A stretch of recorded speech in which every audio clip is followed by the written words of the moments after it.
atome wat skud en draai. Weet jy van wetenskap? Van sterre tot jou slim voorstel. Weet jy van wetenskap? Van selle tot die wolke boe. Weet jy van wetenskap? Let's go! Welkom dames en here en natuurlik Haridas terug by Weet jy van wetenskap en vandag het ek 'n baie spesiale gas hier, Dr. Kloete van Vuren. Dr. Kloete wil u vir die mense u self voorstel dalk? Ja, ek is 'n infeksiesiekte spesialis hier in Bloemfontein.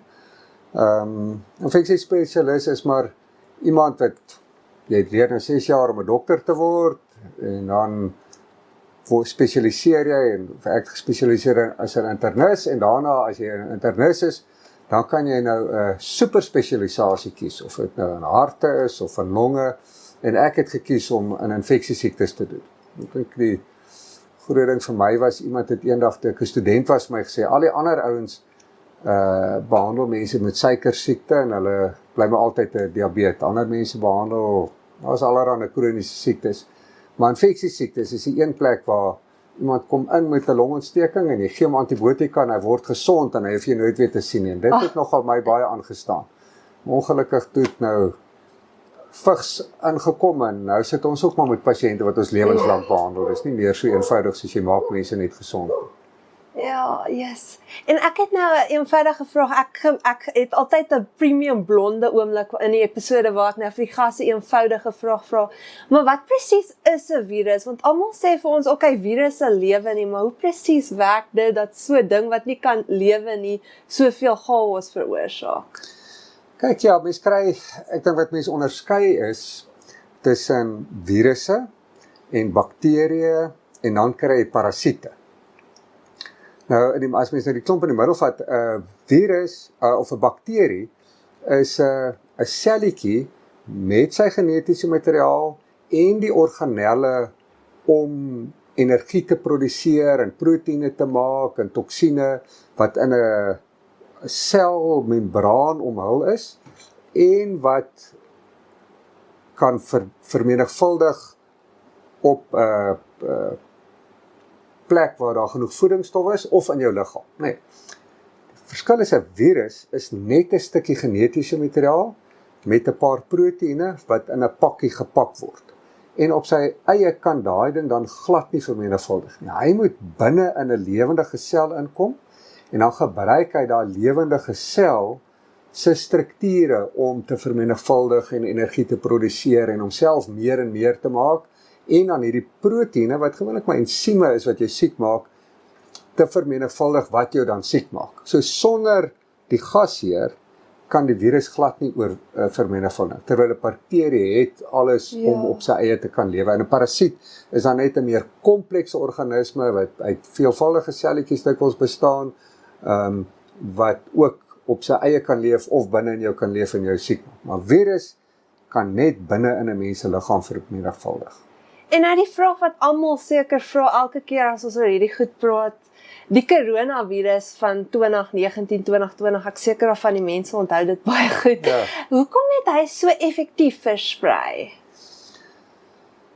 Kyk, ek dink dit, en daar het 'n klomp mense wat nie verstaan hoe die goed werk nie, het allerhande wanvoorstellings voorgestel. Ek dink die eerste ding is, die coronavirus was 'n ding wat respiratories oorgedra word. Nou, respiratoriese oordrag beteken, dis iets wat, iemand het die virus, hy asem klomp druppeltjies water uit, en in hierdie waterdampdruppeltjies is daar virusse. En hierdie goed dryf in die lug op. So die waterdruppeltjies is verskillende grootte, so party as jy dit uitasem, dan val dit net op die grond, ander gaan 'n paar meter ver, en dan fyn aerosol kan tot 48 uur so in die lug ronddryf as daar nie ventilasie is of enigiets. En dan kom iemand anderster en hy asem dit in en dan gaan heg hierdie virus met spesiale, ons noem dit reseptore, maar dis iets wat pas op iets wat op jou sel sit. Hy gaan heg daan vas en dan gaan hy in die sel in en dan vermenigvuldig. Nee. So nou kan jy die eerste dinge dink. Is jy hoef nie aan iets te vat of by iemand staan nie. Jy kan in 'n vertrek wees waar iemand 'n rukkie terug met sy COVID 'n lekker hoesbui gehad het of genies het, 'n klomp aerosol in die lug vrygestel het, uitgaan en jy kom in en jy trek net jou asem in en dan steek jy aan. So die effektiwiteit van die oordrag is baie makliker. Die tweede ding was, dit was heeltemal 'n nuwe virus. As jy nou dink aan iets anders wat ook so oordra, is byvoorbeeld griep. Maar elke jaar is daar griep. En die griepvirus elke jaar verander so klein bietjie, maar die mense wat aansteek met griep, het 'n jaar of 2 terug griep gehad, en nou lyk hierdie griepvirus nie vreeslik baie anders nie, so jou immuunstelsel herken dit dadelik, maak teenliggaampies en jy word siek of nie te siek nie. Die probleem met die coronavirus was, hierdie spesifieke coronavirus het van waarskynlik vleermuise af gekom en 'n bietjie genetiese verandering ondergaan sodat hy mense kan infekteer, en op hierdie manier het niemand se immuunstelsel nog ooit hierdie virus gesien. Met die gevolg is, jy kan dit nie herken nie, so mense word baie ernstig siek. Wat nou aan die gebeur is, daai selfe coronavirus, weet ons, versprei nog steeds. Hulle vat byvoorbeeld rioolwater, wat ons nou maar weet uit mense uitkom, en dan toets hulle dit en kan hulle sien, hier's redelike konsentrasie van coronavirus of COVID-virus in hierdie rioolwater, dan weet hulle, daar waar daai riool vandaan kom, daar is 'n klomp mense met COVID. En so weet ons, jy weet, nou is daar uitbraak in Johannesburg, dan in Kaapstad, hulle doen dieselfde in Amerika en Europa, so daar's nog steeds hierdie COVID-uitbraak in gang, maar wat is die verskil?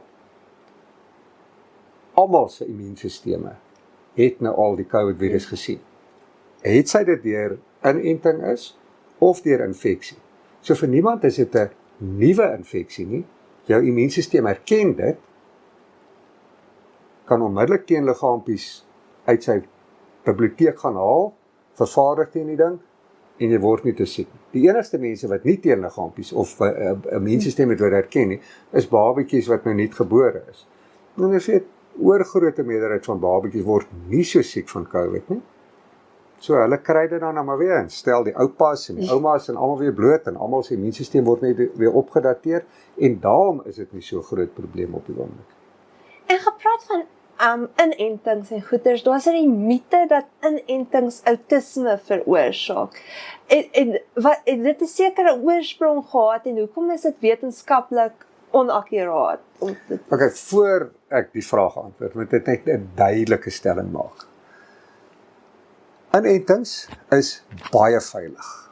En inentings is waarskynlik die mees koste-effektiewe en effektiewe mediese intervensie wat daar is. Dit het miljoene mense se lewens al gered. Het sy dit nou van polio is of van measles, en dan is daar nou nuwe enstowwe wat respiratoriese sinsitiaalvirus jou teen beskerm wat klein babatjies kry.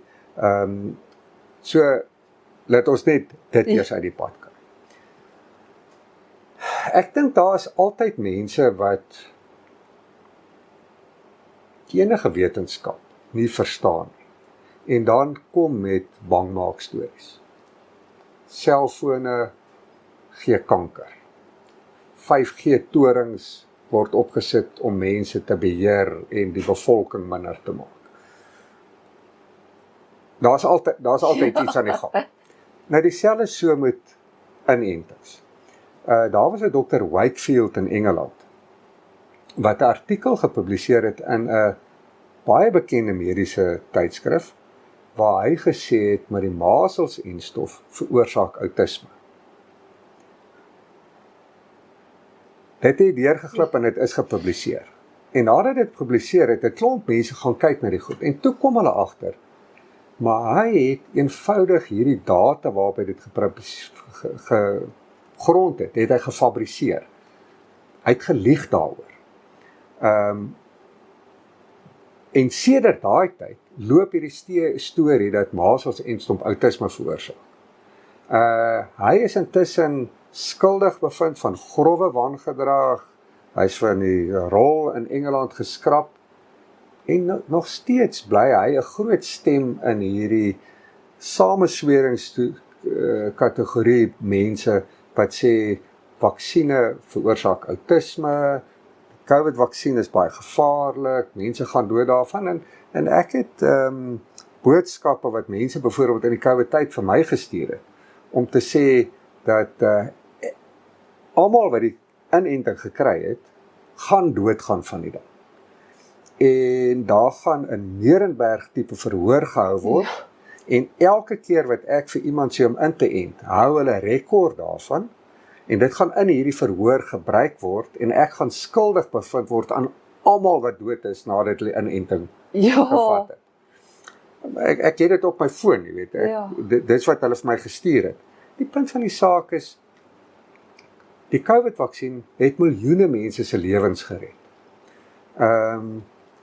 Ek en my hele familie is ingeënt teen COVID. Nie een van ons is dood nie. Hulle het sê binne 2 jaar gaan almal dood wees van COVID.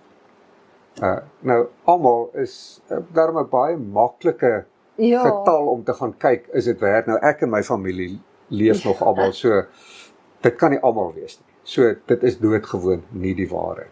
Maar, ek dink, daar's 'n baie mooi artikel wat ek gelees het, wat hulle gaan kyk het na mense wat hierdie tipe van goed vertel.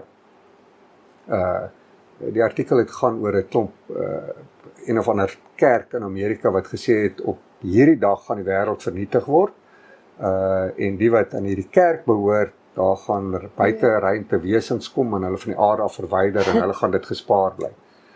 Ek meen die datum het gekom en gaan, het niks het gebeur nie. Toe sê hulle nie, hulle die datum verkeerd gehad. Toe het hulle 'n nuwe datum. Toe die datum gekom en sê hulle nee, maar die ou wat die goed gekyk het, verstaan nie om dit te doen nie. Dis eintlik op hierdie datum. En op die einde is die gevolgtrekking van die sielkundige wat die artikel publiseer is as mense wat sulke fantasieë die wêreld instuur, gekonfronteer word met die werklikheid, laat dit nie die waarheid is nie. In plaas van om te sê, luister, ons is jammer, ons was verkeerd. Grawe hulle self net dieper en dieper in die argument in en vind net meer en meer rede hoekom dit waar is, maar net nie nou vir dit nie. En dit is maar dieselfde wat ons met die goed sien. So ek voel vir die mense vreeslik jammer.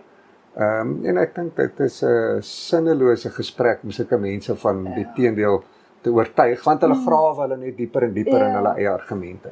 Maar nog 'n vraag wat baie mense sal seker vra is, as hulle enstof kry vir enigiets en dit werk nie, beteken dat die enstof het misluk of? Ja, ek dink wat jy bedoel is, ons sê elke jaar mense moet hulle teen griep laat inent. En dat sê mense vir my. Maar ek het my teen griep ingeënt en toe kry ek in elk geval griep. So die goed werk. En ek dink dis die baie goeie voorbeeld van waar ons die verkeerde boodskap vir mense gee en ons eie moeilikheid selfs groter maak. So kom ons kyk net na die ding. So die eerste ding is, jy moet onthou, daar is 'n klomp verskillende virusse wat vir jou siekte gee wat in die volksmond bekend staan as griep. Maar daar's die coronavirus wat COVID veroorsaak, dit gee maar griepsimptome. Daar's adenovirusse, daar's 'n klomp ander virusse wat dit gee. So dis die eerste ding, dit kon iets anders gewees het. Maar die tweede ding is, weet ons dat die enstof om totaal infeksie te voorkom is maar so 40% effektief. Nou sal jy iets wat 40% effektief is gebruik? Ek dink nie so nie. Maar dit is om te keer dat jy hoegenaamd die siekte kry. Wat ons weet is wat die griepinenting doen is, selfs al keer dit nie volledig nie, vir die ou wat sou doodgaan van die griep, beland hy nou net in die intensiewe sorgeenheid en dan word hy gesond en hy gaan huis toe. Vir die ou wat sonder die enstof in die ICU sou beland nou in die hospitaal in die saal word paar dae daar gepamperleeng en hy gaan huis toe. Vir die ou wat in die hospitaal sou beland, hy is by die huis. Vir die ou wat by die huis vir 'n paar dae siek sou gelê het, hy kan 'n ander werk en hoef nie in die bed by die huis te bly nie. So die griepinenting maak dat jy minder ernstig siek word, as dit nie voorkom dat jy heeltemal die siekte kry nie. 'n Ander ding met griep wat ons baie goed van weet, byvoorbeeld is, as jy mens gaan kyk, die Nasionale Instituut vir Oordraagbare Siektes hou baie fyn rekord van wanneer die griepseisoen begin, as daar beduidende toename in gevalle is. En ons weet, so 2 weke na die griep toeneem, begin die hartaanvalle en beroertes toeneem. En dit is veral in ouer mense, weet ons. En as die griep afneem, 2 weke later, dan begin die insidensie van beroertes en hartaanvalle ook afneem. So daar's nie, as daar nie griep is, geen beroertes en hartaanval nie, maar daar's duidelik baie meer nadat mense griep gehad het. En daar's baie goeie meganismes om dit te verduidelik. Die inenting voorkom nou ook mense wat ingeënt is en griep kry, die insidensie van beroertes en hartaanvalle onder hulle is baie laer as die wat griep kry sonder dat hulle inenting gehad het. So daar's daai voordeel ook. En dit is wat ons eintlik vir mense moet sê. Ons moet nie sê, as jy die inenting gaan kry, en nou voel jy 'n bietjie grieperig, die ding het misluk nie. Jy kan dit nog steeds kry. Ons moet eerlik wees daaroor. Maar, al het jy dit gekry, is daar nog steeds groot voordeel vir jou om die inenting te kry. En dit het ek ongelukkig nou al baie gesien. Mense wat sê, ek het een keer die griep inenting gehad, toe kry ek griep, en nou vat ek nie by die inenting nie, en dan lê hulle daar by ons op 'n ventilator, en doen alles wat jy kan, en hulle gaan dood. En dan is die familie, hartgebroken, maar dit kon voorkom gewees het as hulle die inenting gekry het. En dan sal ook die hele ding van kook. Almal het 'n storie daarmee met die enstowwe wat gemaak is daarvan. Wat presies is dit en is dit die ding wat mense glo dit is? Ja, ek dink mense sal weet dat in Amerika nou is daar JFK Jr. wat hulle, kom ons noem dit maar minister van gesondheid is. Maar hy weet van medisyne eintlik niks. Hy's 'n prokureur wat sake gemaak het om geld te eis vir mense wat hy na bewering deur vaksine benadeel is of al sulke goed. En hy het gekom met hierdie storie dat en dis deel maar van hierdie goed is dat ook in vaksine die autisme en allerlei ander probleme veroorsaak. Ja, ek meen jy sal weet ook is giftig, is gevaarlik, nee. En die manier wat ons weet baie mense kook inkry wat hulle beskadig is as dit in seewater daar hoë vlakke van kook is, tunavisse vir een of ander rede weet ek nie. Weet as hulle met hierdie seewater konsentreer hulle die kook in hulle vleis en as mense dan baie tuna eet, dan kry hulle baie van hierdie kook in en dit kan ook vergiftiging veroorsaak. So kook is gevaarlik. Ons weet ook dat Thimerosal is 'n ding wat hulle gebruik om enstowwe stabiel te hou, dat dit nie so vinnig afgaan, dat jy dit langer kan stoor en op mense gebruik. En Thimerosal bevat kook. Maar dis nou die punt waar mens moet verstaan waaroor dit gaan. Die kook wat gevaarlik en giftig is metielkook. Dis die organiese verbinding. Dit wat hulle gebruik in die einste was etielkook. Nou, jy sal dalk weet, alkohol is etielalkohol, dit wat ons drink, in die whisky en in die bier en alles. Maar metielalkohol is 'n verskriklike giftige stof, wat hulle dikwels in die shebeens gebruik om drank meer sterker te maak en meer skop te gee, en dan gaan mense dood daarvan. So daar's 'n groot verskil tussen metielalkohol en etielalkohol. En net soos metielkook is giftig en gevaarlik, etielkook is wateroplosbaar, as jy dit kry, jou liggaam skei dit net uit en dit geen effek. Kook is nie kook. Watter vorm van kook is dit wat in die enstof gebruik word? En jy sien, as mense dit nie verstaan nie, dan maak dit nogal sin om te sê, hier's kook en selfs klein bietjie gif is gif. Maar dit is nie so nie. Dit is nie die waarheid. En dan ook nog 'n vraag wat baie mense het is hulle natuurlike immuniteit beter as 'n enstof? Sien hulle maar hulle kry die siekte, is hulle dan beter af na die tyd as wanneer hulle die enstof sou goed? Ja, weet jy, in die ouer dae, een van my kinders het een keer waterpokkies gehad, en toe weet ons, waterpokkies, so 2 weke nadat jy in kontak gekom het met die waterpokkies, dan word jy gewoonlik siek. So die ander 2 kinders, 2 weke nadat die oudste enetjie toe die waterpokkies gehad het, is hulle koors en siekerig en so nie veel van uitslag nie, maar toe weet ons dis waterpokkies. Maar my vrou se klomp vriendinne het op haar toegesak en die kinders genooi vir speelkuiers en partytjies, want het hulle geglo, jy weet, dit was in daai tyd, so daar was nie inenting teen waterpokkies nie. As kinders op 'n jong ouderdom waterpokkies kry, dan is dit minder ernstig en dan het hulle immuniteit. Nee, en dit was nogal 'n gebruik om kinders bloot te stel aan dit. Maar nou weet ons, vandag is daar inenting teen waterpokkies beskikbaar. Nou kom ek noem hier die voorbeeld van measles byvoorbeeld. Wel, kom ek altyd so natuurlike immuniteit is baie goed en dit beskerm jou om weer die siekte te kry. Jy sal dit nie weer kry. Net soos jy dit moet inenting. Die verskil met die inenting. Inenting vat hulle 'n klein stukkie van die virus wat hulle weet, as jy teenliggaampies maak teen daai stukkie. Dit sê daai stukkie sit op die virus, dan gaan daai teenliggaampie aan daai virus bind en hom neutraliseer dat hy nie kan infekteer. Maar al wat jou liggaam in kontak kom, is hierdie klein stukkie van die virus.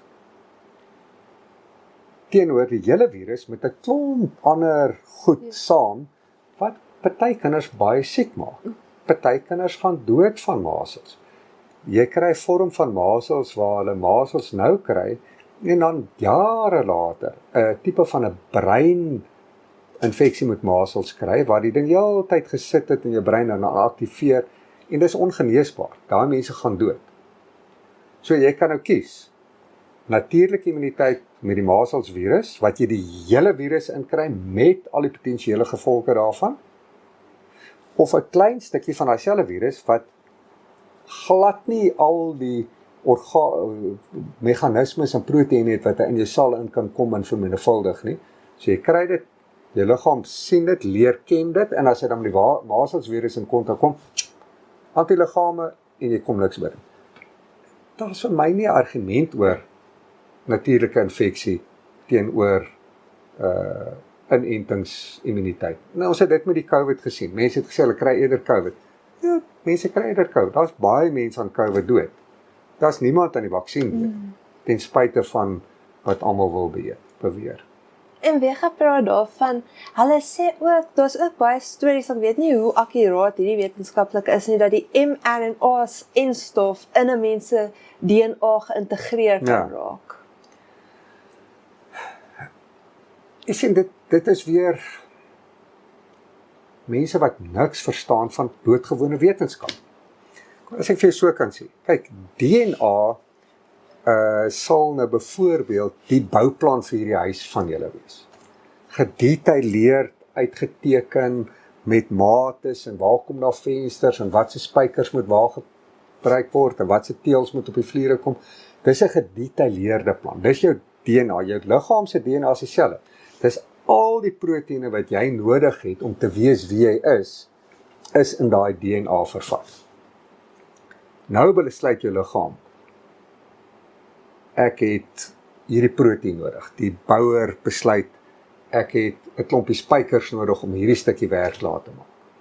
Nou gaan kyk hy op die plan, presies watter spykers moet hy kry, en hy vat 'n stukkie post-it note en hy skryf daar die spykers wat hy nodig het, en hy gee dit vir iemand om dit by die harewarewinkel te gaan koop. Nou daai stukkie post-it note is die ekwivalent van mRNA. Dis eintlik, mRNA is Engels vir messenger RNA, dit is boodskapper RNA. as hy klaar die spykers gekoop het, vou hy die ding op en hy gooi hom weg. Nou, die boodskapper RNA is presies dieselfde. Jy besluit jy het hierdie proteïen nodig, dan gaan hulle en hulle skryf 'n stukkie boodskapper RNA met presies hoe daai proteïen moet gemaak word van die DNA af. Hy gaan dan uit die sel uit na die ensieme toe wat dan daai stukkie proteïen maak. Die probleem met die boodskapper RNA is dit hou vir 'n paar sekondes en dan word dit van self vernietig. En die boodskapper RNA kan nie teruggaan in die kern. Goed. So die hele ding, hulle het altyd geweet dis hoe boodskapper RNA werk en as ons met dit kan gebruik om vir die liggaam te sê dis hoe die proteïen van die virus lyk wat ons wil hê jy moet teenliggaampies teen maak, sal dit baie goed kan werk. Die probleem is daai goed hou 'n paar sekondes. En die deurbraak het gekom toe hulle uitgevind het hoe om daai boodskapper RNA te stabiliseer dat dit 'n bietjie langer nie leef nie, net intakt bly sodat jou liggaam dit kan herken, die teenliggaampies teen dit maak of die proteïen maak en dan die teenliggaampies en dan het jy die immuniteit. Maar daai boodskapper RNA wat ingespyk word, kan nie in die sel se kern inkom wat hy moet doen om in die DNA te integreer nie. En daar bestaan nie 'n meganisme vir jou liggaam om boodskapper RNA in jou liggaam te integreer. Ek dink die verwarring kom daarby in dat jy 'n HIV-virus is 'n RNA-virus en hy word in die DNA geïntegreer. Maar dis die boodskapper RNA. Dis ander RNA wat heeltemal op 'n ander manier werk.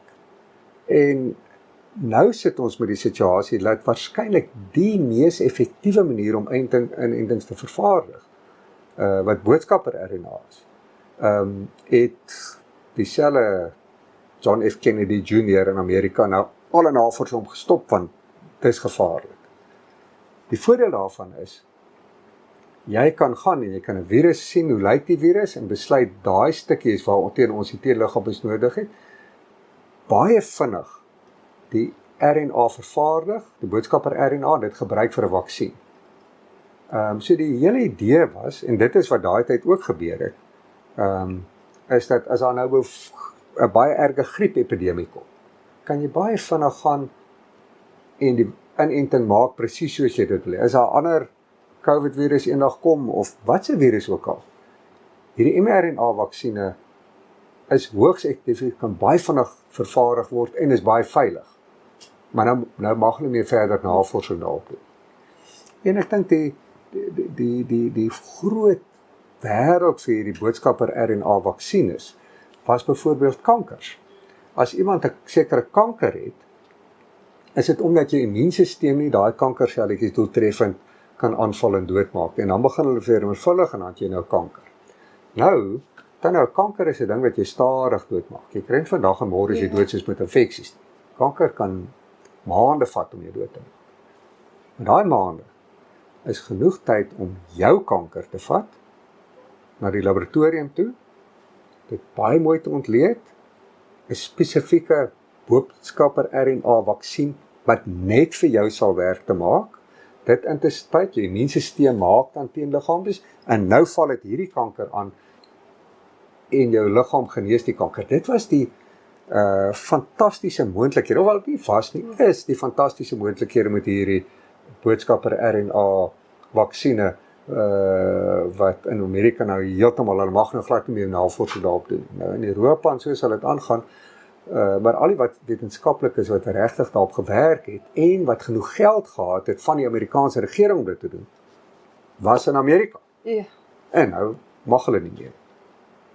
En dan gepraat van alles wat ons nou nie kan doen. Jy sê net maar iemand wil 'n verskil maak of in hierdie veld inkom om iets te doen.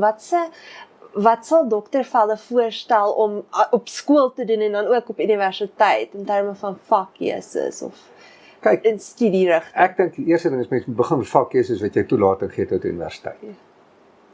En tweedens moet jy seker maak jy los nie vakke wat deure toemaak vir jou.